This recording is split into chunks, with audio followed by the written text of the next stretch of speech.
Vous avez un Hot Demon, un Monster Crab, 2 ou 3 fruités et c'est bon.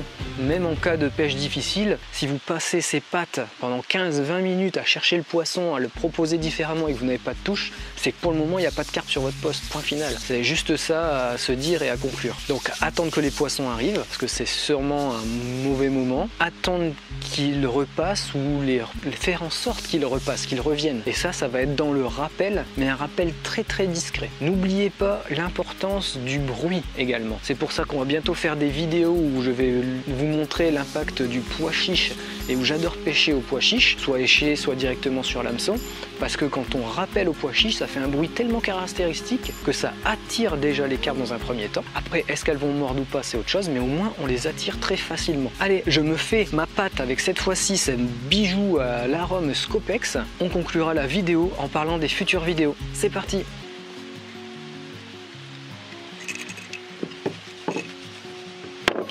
Donc pour le Scopex, je mets une mini goutte, même c'est délicat, il ne faut pas que je me loupe.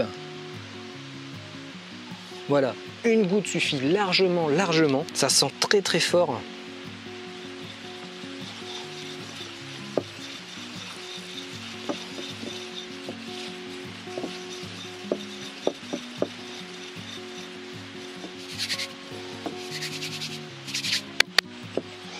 Donc toute la farine est déjà imbibée.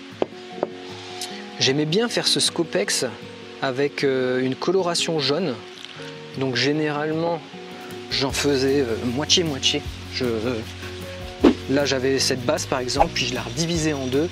Une où j'allais rajouter un peu de colorant et une où je laissais blanc. Et aussi bizarre que cela puisse paraître, il y a des périodes où pendant une demi-heure, 3/4 d'heure, il y avait des touches qu'avec une pâte blanche et puis l'heure suivante qu'avec la jaune. Il y aurait beaucoup de choses à dire sur tout ça, mais je pense que d'une manière générale, on se prend énormément la tête. Et le plus important, à mon sens, comme beaucoup de choses, c'est d'aller à l'essentiel, d'aller pêcher déjà, parce que c'est là où on apprend le plus. Et c'est comme dans tout, la pratique est la base de beaucoup de réussite, de résultats. Donc allez pratiquer, c'est le meilleur conseil. Regardez les vidéos de carpodrome.fr. Bah oui, un peu d'autopub, c'est normal, hein. Et surtout allez pratiquer, c'est le plus important. C'est comme ça qu'on progresse énormément. Ou aller rencontrer des experts, des gens qui ont une très grosse expertise en pêche sur des domaines spécifiques. Là, vous allez progresser à une vitesse incroyable. Et voilà, à vous de jouer. Vous voyez cette pâte. Alors, comment faire la pâte et avoir une bonne pâte, ça c'est vraiment l'expérience. C'est vous qui allez le déterminer. Il ne faut pas évidemment surmouiller, mais faire des pâtes comme ça intermédiaires entre bien mouillé et pas trop, c'est vraiment l'idéal. Ensuite, je vous montrerai comment la mettre sur l'hameçon, mais c'est simple, hein. On prend un bout de pâte, on va le fixer sur la hampe, donc on fait un petit plat, on entoure la hampe et on laisse évidemment l'hameçon dépasser un tout petit peu, la pointe de l'hameçon, c'est beaucoup mieux. Voilà.